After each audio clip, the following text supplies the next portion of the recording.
Hello students, this is video number 3 in this chapter errors in measurements।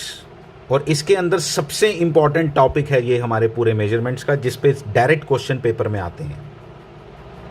Board में भी इस बार आया था, मैं बता देता हूँ आपको। इस बार बोर्ड में भी आया था ये, पता कब आया था ये? समर के तो कैंसिल हो गए थे, तो विंटर के जो एग्ज़ाम हुए थे विंटर जोन के, उनमें ये क्वेश्चन आया था एरर्स के ऊपर, प्रोपोगेशन ऑफ एरर्स के ऊपर। और ये मैं आपको बताता हूँ कि किस तरह से हम कैलकुलेट करते हैं। और नीट में भी इसका क्वेश्चन आया था और हर साल इसका क्वेश्चन आता है, ठीक है। तो इसलिए ये इंपॉर्टेंट है टॉपिक। मैंने अभी तक आपको 2 वीडियोस जो सेंड की, उसके अंदर हमने काफ़ी चीज़ें क्लियर की। हमने रिलेटिव एरर और एब्सोल्यूट एरर के बारे में जो बात हुई है वो सबसे इंपॉर्टेंट है। मैं बता देता हूँ आपको। सिस्टमैटिक, रैंडम, रूंडम वो चल जाएगा, वो थ्योरेटिकल है ना, कभी कोई नहीं पूछेगा उसको लेके। आपको मेन जो बात की जाएगी वो इसी के ऊपर की जाएगी जो मैं इस वीडियो के अंदर डिस्कस करने वाला हूँ। तो this is a important video. Combination of error और प्रोपोगेशन ऑफ एरर का क्या मतलब है, ये पहले मीनिंग समझते हैं। मीनिंग ये समझते हैं कि हमें पता चला कि 2 क्वांटिटीज़ हैं जिनको मैंने ऐड करना है और दोनों के अंदर एरर है। इसमें भी एरर है। मान लो आपको मैं एक चीज़ बताता हूँ, जैसे आपका मोबाइल है जिस पे आप देख रहे हो ये वीडियो, हाँ, उसकी एक लेंथ और ब्रेड्थ है, आपने अपने स्केल से मेजर की। एरर तो आता है, मैंने आपको बताया था। एरर के कारण बहुत से हो सकते हैं, आपके देखने का तरीका, आपके उसका लीस्ट काउंट, वो कम से कम कितना मेजर कर सकता है। देखो एक आपको इंटरेस्टिंग बात बताता हूँ। आपका ये लाइन है, इस लाइन को मैं मेजर करना चाहता हूँ आपके स्केल के साथ। तो स्केल के साथ जब मैंने मेजर किया, मैंने यहाँ स्केल लिया, ठीक है, ये स्केल ले लिया और यहाँ पे मैंने इसका देखा कि ये 0 है। यहाँ जहाँ से शुरू हो रहा है ये 0 है, ये है 10, ठीक है। और एक मिनट, 10 है यहाँ, ठीक है। 10 mm मान लो ये है, और ये है 11 mm, ऐसा मान लो। बड़ी बार होता है, ऐसा सिचुएशन आती है कि ना 10 पे है ना 11 पे, बीच में होता है कहीं। अब ये 10.4 है, 10.7 है, ये हमें नहीं ना मालूम। तो हमने लेंथ मेजर कर ली, हमने आईडीए से लिख दिया। आप अपनी टाइम पे लिख देते होगे दिस इज इक्वल टू अपने आईडीए से 10.5 mm, लेकिन एरर तो आ गया ना, एरर तो आया। आपको क्या मालूम ये प्रिसाइजली 10.5 है कि 10.7 है? ये तो एग्जैक्ट कब बता सकता है? अगर बिल्कुल या तो 10 पे होता तो या तो 11 पे होता। तो ये इसकी लिमिटेशन खुद की है, ये स्केल की लिमिटेशन है, आपकी नहीं।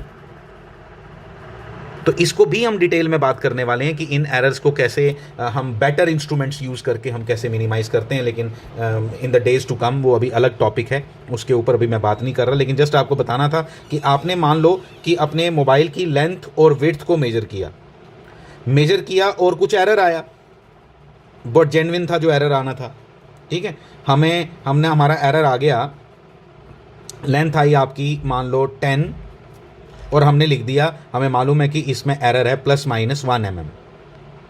ये भी mm है, वो भी mm है, इसलिए ब्रैकेट में डाल देते हैं।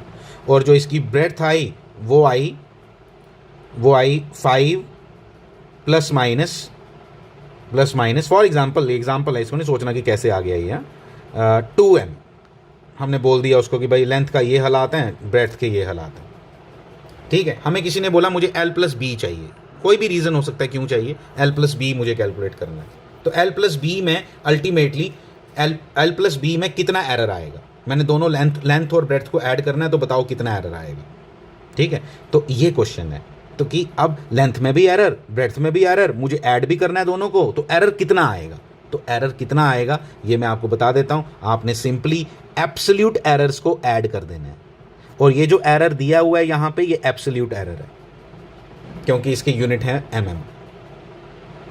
तो इसलिए ये एब्सोल्यूट एरर है, बताऊंगा जब न्यूमेरिकल्स आएंगे तब की बात है। अभी तो ये एब्सोल्यूट एरर है। और मैंने क्या लिखा, 2 बातों को आपने खास नोट करना है। क्या अंडरलाइन करोगे इन बातों को कि जब मैंने एरर लिखना है किसका, क्वांटिटी का जो ऐड करके आई, मैंने लिखा z इज इक्वल टू क्या, a+b, a में भी एरर, b में भी एरर। तो बताओ टोटल एरर कितना आएगा, नेट एरर क्या आएगा? तो नेट एरर क्या आएगा उसके लिए हमें पता चला पहले ऐड क्वांटिटीज क्या हो रही हैं, सम। इसलिए ये एक इंपॉर्टेंट नोट करने वाली बात है। दूसरी बात ये है कि सम ही करना है आपने एरर्स का, 2 बातें। और तीसरी बात एक और, हर जगह मैं बताऊंगा आपको ये तीसरी बात कि कौन सा एरर चाहिए, एब्सोल्यूट चाहिए क्या रिलेटिव चाहिए। तो याद रखोगे इस फर्स्ट केस में कौन सा फर्स्ट केस है, सम वाला। जब 2 क्वांटिटी सम हो रहा है, ऐड हो रही हैं, तो उस समय एरर्स को भी सम करना, और किन एरर्स को सम करना? एब्सोल्यूट एरर्स को सम करना। फाइन, आगे बढ़ते हैं। अगर डिफरेंस हो तो डिफरेंस हो तो भी सम करना। यहां तो मैंने खुद ही अंडरलाइन कर दिया है, ये देखो। किसको? एब्सोल्यूट एरर्स को, एब्सोल्यूट एरर्स को। इंटरेस्टिंग है ये सब। एरर ऐड ही होंगे, एरर सब्ट्रैक्ट नहीं होंगे। इनकी पूरी डेरिवेशंस थी, मैंने बिल्कुल नहीं की हैं, ना कोई पूछता है, इसलिए आपको जो बातें बता रहा हूं उनको बस अपने दिमाग में डाल के रख लो, ठीक है। और ये बहुत काम आएंगे हमारे को न्यूमेरिकल करने में, और हम ये जितने भी न्यूमेरिकल्स होंगे लेस देन 1 मिनट में करेंगे। आगे बढ़े। अब क्या है? प्रोडक्ट है दो क्वांटिटीज का। जैसे अभी एल और बी की मैं बात कर रहा था, तो मान लो तुम्हें एरिया निकालना है, तो एल क्रॉस बी करना पड़ता है रेक्टेंगल का एरिया निकालने के लिए।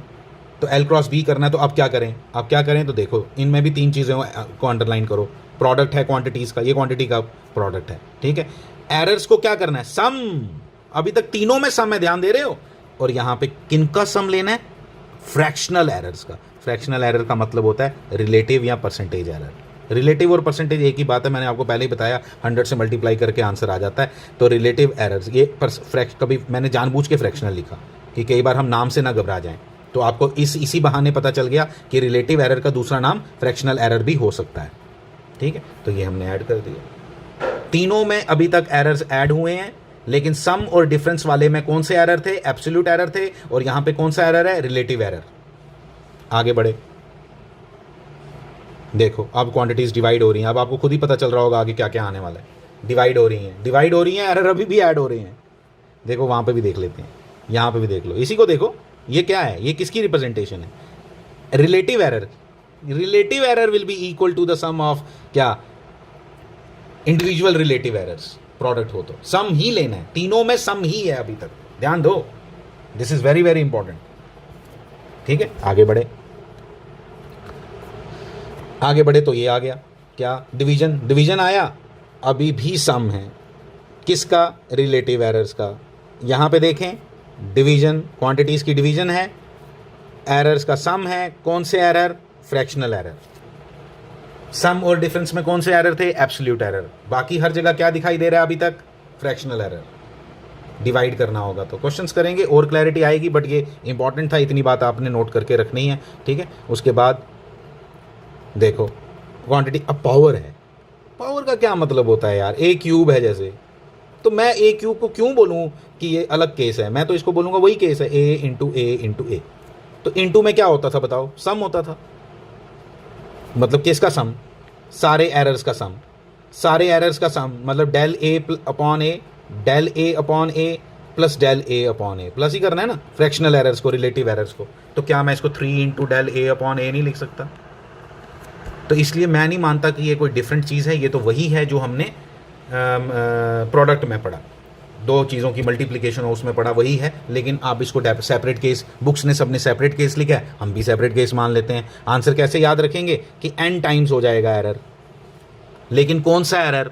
Relative error. यानी कि टोटल मैंने अभी तक केसेस पढ़े 5 में से पहले 2 यानी कि सम और डिफरेंस के केस में मुझे किस एरर रिक्वायर्ड, कौन सा एरर रिक्वायर्ड था? Absolute error.